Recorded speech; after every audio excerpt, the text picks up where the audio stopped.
খালেদা জিয়ার সঙ্গে British high কমিশনারের সাক্ষাৎকার। বিএনপির চেয়ারপারসন খালেদা জিয়ার সঙ্গে দেখা করেছেন বাংলাদেশে নিযুক্ত যুক্তরাষ্ট্রের হাই কমিশনার ক্যাথরিন কুক। রাত 8:30টায় তিনি গুলশানে অবস্থিত চেয়ারপারসনের বাসভবন ফিরোজায় যান। শারীরিকভাবে অসুস্থ খালেদা জিয়ার স্বাস্থ্যের খোঁজখবর নিতে সেখানে যান ব্রিটিশ হাই কমিশনার।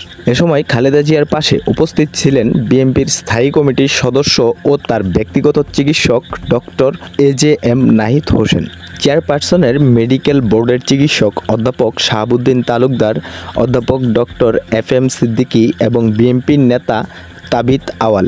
সম্প্রতি দীর্ঘদিন হাসপাতালে চিকিৎসাধীন থাকার পর বাসায় ফিরে আসেন খালেদা জিয়া। রাষ্ট্রপতি তাকে দেয়া এক মামলার সাজা মওকুফ করেছে। খালেদা জিয়ার শারীরিক অবস্থা অবনতি হওয়ায় তাকে বিদেশে চিকিৎসার জন্য নেওয়ার আলোচনা চলছে। বিএনপির সূত্র জানিয়েছে তাকে যুক্তরাজ্য বা সিঙ্গাপুরের কোনো একটি দেশে নিয়ে যাওয়ার পরিকল্পনা করা হচ্ছে।